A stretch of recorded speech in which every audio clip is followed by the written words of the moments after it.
거룩한 주일 아침 모든 일상을 뒤로하고 하나님을 예배하는 우리 모두에게 이 시간 주께서 우리에게 크신 은혜 주시기를 원합니다. 주의 말씀을 나누기 전에 함께 예배하는 좌우분들과 사랑의 마음으로 축복하고 말씀을 나누기를 원합니다. 이렇게 인사하겠습니다. 멋있습니다. 훌륭하십니다. 힘내세요.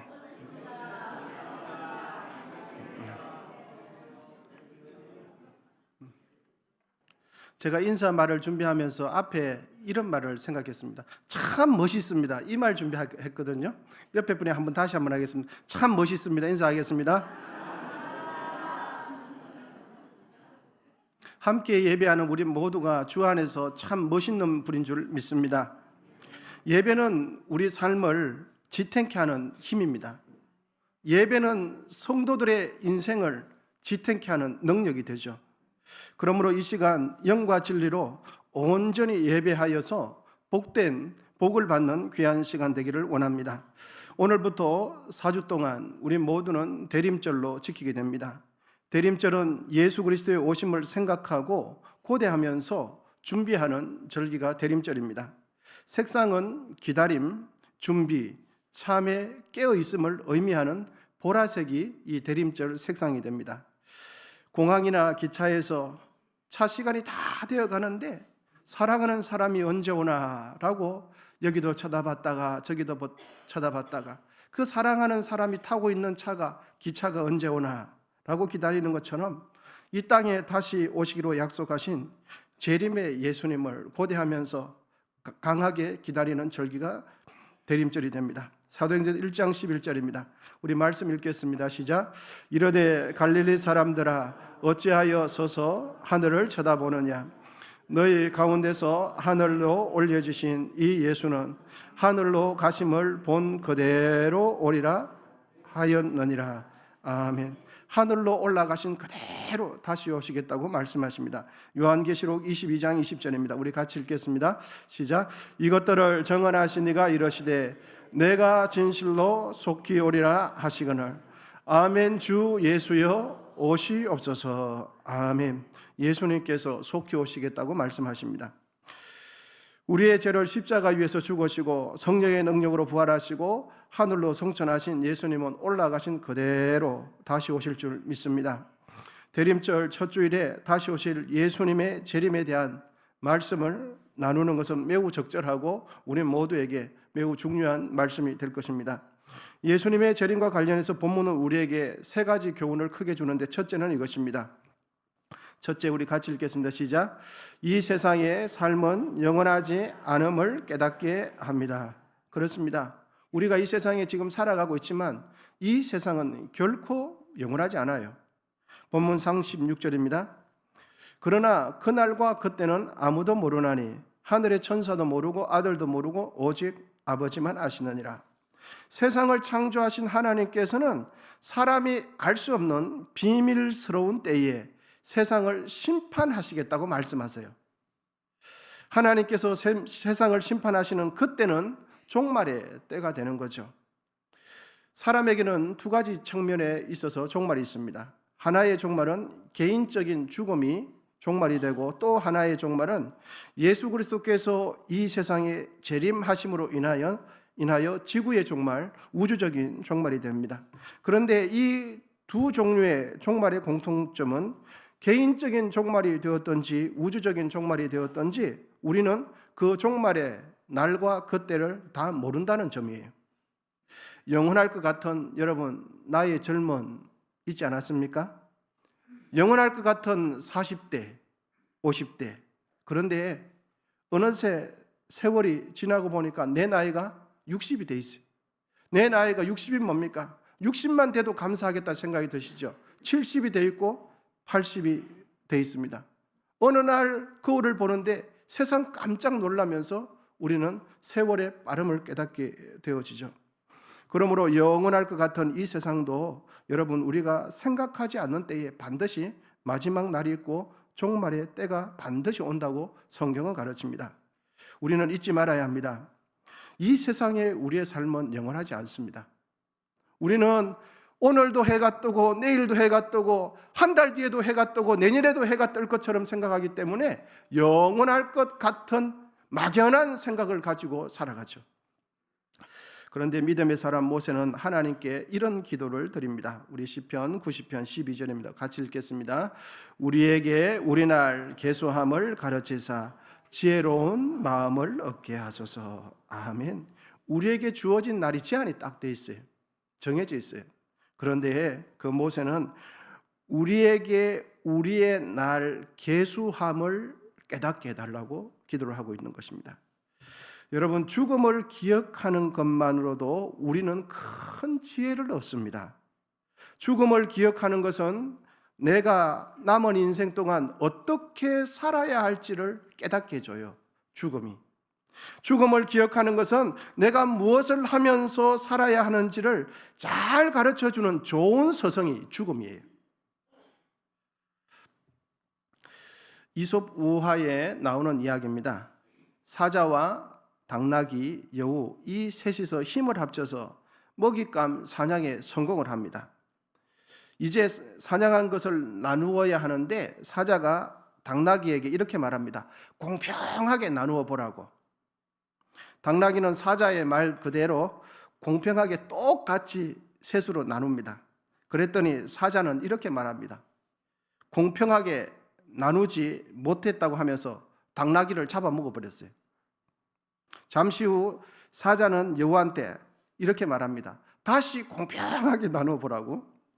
그러자 여우는 사냥감 대부분은 사자의 몫으로 돌리고 자기는 쥐꼬리만큼 가져가는 겁니다.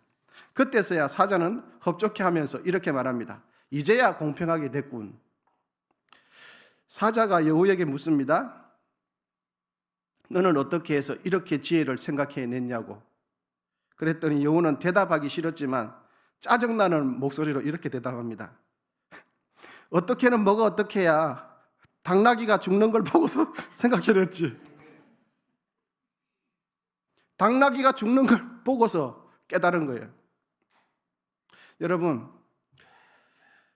나에게 일어나는 일, 남들에게 일어나는 그 일을 보면서 그 일이 나에게도 일어난다는 것을 받아들이고 깨닫는 마음이 지혜예요. 그런데 우리는 참 생각 자체가 미련해서 다른 사람에게 일어나는 일은 나에게 안 일어날 거로 생각해요. 다른 사람이 늙고 병드는 걸 보면서 나에게는 죽는 날이 안 올 거로 막연하게 생각을 해요. 내 주위에 있는 이들이 알지 못하는 때에 개인적인 죽음, 개인적인 종말을 맞이하는 것을 우리는 빈번히 봅니다. 그렇다면 그 종말이 나에게도 임하게 된다는 것을 깨닫고 남은 인생 동안 준비하는 삶을 사는 것이 지혜입니다. 전도서 7장 2절과 4절입니다. 우리 말씀 전도서 7장 2절과 4절인데 우리 말씀 같이 읽겠습니다. 시작. 초상집에 가는 것이 잔치집에 가는 것보다 나으니 모든 사람의 끝이 이와 같이 됨이라. 산자는 이것을 그의 마음에 둘지어다. 같이 읽겠습니다. 지혜자의 마음은 초상집에 있어되 우매한 자의 마음은 혼인집에 있느니라. 아멘. 지혜자의 마음은 어디 있습니까? 초상집에 있어요. 초상집에 가서 무엇을 깨닫습니까? 내 인생도 언젠가는 죽음의 날이 온다는 걸 깨닫는 거예요. 그러면서 무엇이 달라집니까? 남은 인생 동안 내가 어떻게 살아야 되는지를 생각하게 되는 거죠. 그래서 진정한 지혜자는 잔치집에 가지 않네요. 초상집에 가서 내 인생, 남은 인생 어떻게 살아야 하는지를 깨닫는 이 마음이 지혜자의 마음이다 라고 말을 해줍니다. 우리는 항상 기억해야 합니다. 이 세상의 삶은 영원하지 않다는 것을. 그리고 나의 인생의 마지막 날, 종말의 때에 하나님께서 나의 삶을 결산하시고 그 결산에 따라서 상벌을 주신다는 것을 잊지 말아야 돼요. 언제나 기억해야 돼요. 내가 이 세상에 어떻게 사는 것을 보고 그것을 계산하시고 상벌을 주신다고. 이것이 죽음이라는 종말이 우리에게 주는 지혜예요. 예수님의 재림이 우리에게 주는 교훈 두 번째는 이것입니다. 둘째, 우리 같이 읽겠습니다. 시작. 세상이 주는 일시적인 즐거움이 전부라고 생각해서는 안 됩니다. 본문 37절입니다. 37절. 노아의 때와 같이 인자의 임함도 그러하리라. 아멘. 예수님의 재림의 때를 오늘 본문은 노아의 방주 사건과 노아의 방주의 때와 연결짓고 있습니다. 노아 시대 사람들은 어떻게 살고 있었는지, 당시 사람들의 관심사가 무엇이었는지 본문 38절과 39절을 통해서 우리 함께 확인해 보겠습니다. 38절입니다. 시작. 홍수전에 노아가 방주에 들어가던 날까지 사람들이 먹고 마시며 장가들고 시집가고 있으면서 홍수가 나서 그들을 다 멸하기까지 깨닫지 못하였더니. 아멘. 노아 시대의 사람들은 하나님의 심판이 코앞에까지 왔는데도 세상적인 즐거움, 육신적인 즐거움에 마음을 다 빼앗긴 채 이 세상이 전부인 것처럼 그렇게 살아갔습니다. 여러분, 물론 먹고 마시고 시집가고 장가가는 것은 사람에게 있어서 꼭 필요하고 대단히 중요한 일입니다. 먹고 마시고 시집가고 장가가는 거, 더 좋은 집으로 이사가는 거, 더 넓은 아파트로 이사가는 것 자체가 문제가 아니에요. 문제는 먹고 마시는 일, 시집가고 장가가는 일, 더 좋은 집, 더 넓은 집에서 이 땅에서 더 윤택하게 사는 것, 이것이 전부인 것처럼 살아가는 것이 문제예요. 이것이 이 세상의 모든 것인 것처럼, 이것이 전부인 것처럼 그렇게 이 세상의 즐거움에 빠져서 살아가는 것이 문제라는 것을 말해줍니다. 세상 즐거움에 빠져서 살면 여러분, 하나님과 점점 멀어져요. 결국은 세상 즐거움에 빠져 살면 하나님을 떠나게 됩니다. 여러분, 하나님을 잃어버리면 무엇을 잃어버립니까? 생명을 잃어버려요. 하나님과 함께하는 것은 생명과 함께하는 거예요. 그래서 믿는 자는 늘 하나님과 함께 있기 때문에 이 땅에 살으나 죽으나 영원한 생명을 누리는 거죠. 왜? 생명 되시는 하나님과 함께 있기 때문입니다. 여러분 꼭 기억하십시오. 하나님은 생명입니다. 하나님과 함께하면 생명과 함께하는 거고, 하나님과 멀어지면 생명과 멀어지는 거예요. 창세기 6장 5절에서 6절은 노아 시대의 사람들은 어떻게 살고 있었는지, 그들의 머릿속의 생각은 무엇을 담고 있었는지 잘 보여줍니다. 우리 말씀 같이 읽겠습니다. 시작.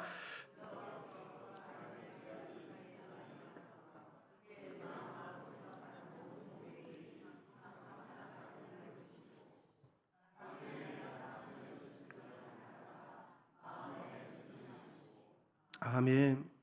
노아 시대의 사람들은 생각하는 모든 계획이 하나님 보시기에 악했다 그래요. 그래서 이 세상의 육신 즐거움, 이 땅에서 먹고 사는 즐거움, 더 잘 사는, 더 윤택하게 사는 그 즐거움에 빠져서 하나님과 멀어졌다 기억해 줍니다. 여러분, 오늘날 현대인의 삶, 우리의 삶, 우리는 어떻게 살아갑니까? 오늘날 이 사회를 돌아가는 뉴스를 통해서 확인해 보면 노아 시대와 크게 다르지 않다는 것을 다 공감하실 것입니다. 먹고 마시며 시집가고 장가가면서 자신이 하고 싶은 대로 하면서 우리는 살아갑니다. 그러면서 우리는 어떻게 말을 합니까? 내 자유다, 이렇게 말을 합니다. 심히 이기적으로 살면서도 이렇게 말합니다. 이렇게 사는 방식은 내 자유다. 자신의 욕구를 채우기 위해서 죄를 범하면서도 자신의 인권을 보장해 달라고 외쳐댑니다. 여러분, 간통하는 것이 자유입니까? 남자와 남자가 관계하는 것이 자유입니까? 여자가 여자와 관계를 맺는 것이 자유이고 인권입니까? 그래서 로마서 1장 26절은 27절은 우리에게 이렇게 가르쳐 줍니다. 우리 말씀 같이 읽겠습니다. 시작.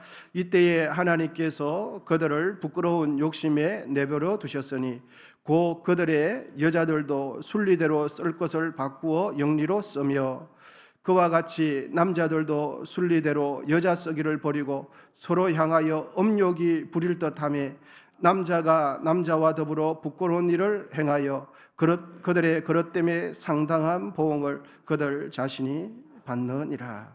아멘. 형법상의 간통죄는 없습니다. 민법상의 문제가 있지만 여러분, 간통하는 것이 자유입니까?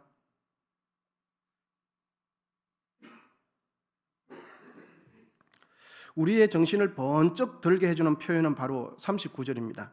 여러분, 39절 우리 같이 읽어보겠습니다. 시작.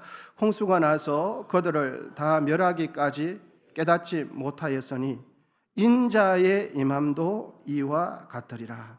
아멘. 예수님께서 다시 오실 때 그때는 어떤가? 노아 시대의 사람들이 먹고 마시며 홍수를 전혀 심판을 예상하지 못한 그때처럼 예수님의 재림도 그때와 똑같은 상황이 벌어질 것이다 말씀해 주고 있습니다. 예수님께서 재림하시는 때는 노아의 홍수 심판 때처럼 사람들이 하나님을 등지고 하나님을 외면한 채 세상 즐거움에 빠져 있을 때, 자신의 본능적인 욕구를 채우는 일에 그 즐거움에 빠져 있을 때 그때의 재림이 있다라고 말씀을 해줍니다. 이 세상은 우리에게 끊임없이 속삭입니다. 한 번뿐인 인생, 너가 하고 싶은 대로 살아. 그것이 자유야. 종교가 자유가 있는 이 대한민국에 왜 주일마다 교회에 매여서 그렇게 어리석게 살아? 네가 하고 싶은 것 하면서 살아. 그것을 즐겨. 이렇게 끊임없이 세상은 우리에게 말을 해줘요.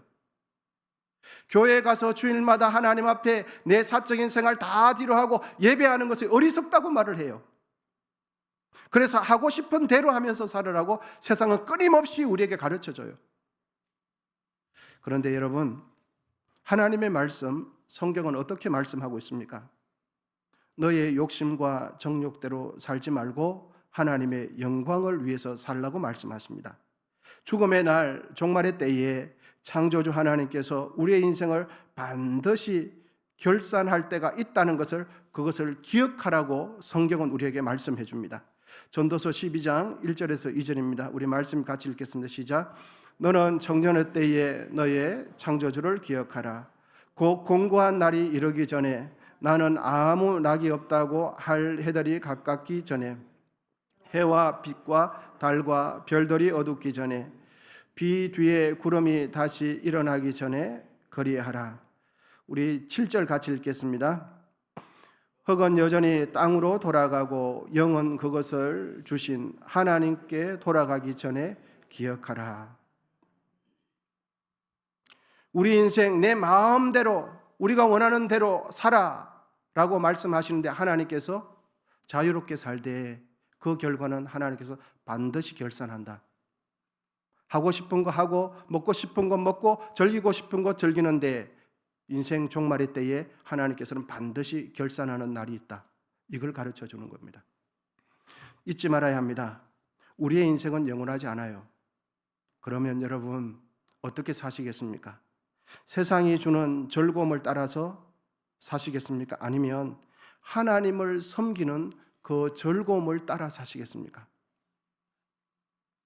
예수님의 재림과 관련해서 본문이 우리에게 주는 세 번째 교훈은 이것입니다. 셋째, 같이 읽겠습니다. 시작. 세상 중심으로 살지 말고 하나님 중심으로 살라라고 말씀하십니다.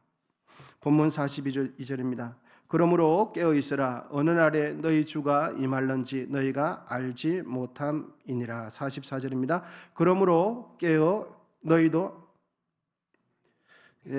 너희도 준비하고 있으라. 생각하지 않은 때에 인자가 오리라. 깨어있으라, 준비하라 라고 말씀하시는 이 말씀은 재림주 되시는 예수님께서 보실 때에 기뻐하시는 상태의 삶을 유지하라, 하나님께서 원하시는 상태를 유지하는 그 상태를 지속으로 이어가는 것, 이것이 깨어있는 겁니다. 그러니까 성도가 성도답게 생활하는 것이 깨어있는 것이고, 하나님 보시기에 합당한 삶을 사는 것이 깨어있는 것이고, 그것이 바로 재림을 준비하는 것이 된다라고 말씀하십니다. 여러분, 우리 모두 주님 보시기에 하루하루 깨어있는 성도 되시기를 축원합니다. 하나님 보시기에 기뻐하실 만한 합당한 삶의 상태를 계속해서 유지해 가시기를 축원드립니다. 이것이 재림을 준비하는 거예요. 어거스틴 잘 아시죠? 기독교 역사상 매우 중요한 인물입니다. 그는 젊은 시절 정욕과 쾌락 그리고 이단에 빠져서 살았습니다. 뛰어난 지성을 가지고는 있었어요. 수사학과 철학을 공부했지만 쾌락과 세상적인 욕망의 늪에서 벗어날 수가 없었습니다. 젊은 나이에 한 여자와 10년 이상 동거하면서 사생활을 낳기도 했습니다. 어거스틴은 자신의 정욕적인 생활을 청산하고 싶어서 하나님께 간절히 기도하는데 기도 내용이 이렇습니다. 우리 같이 한번 읽어보겠습니다. 시작.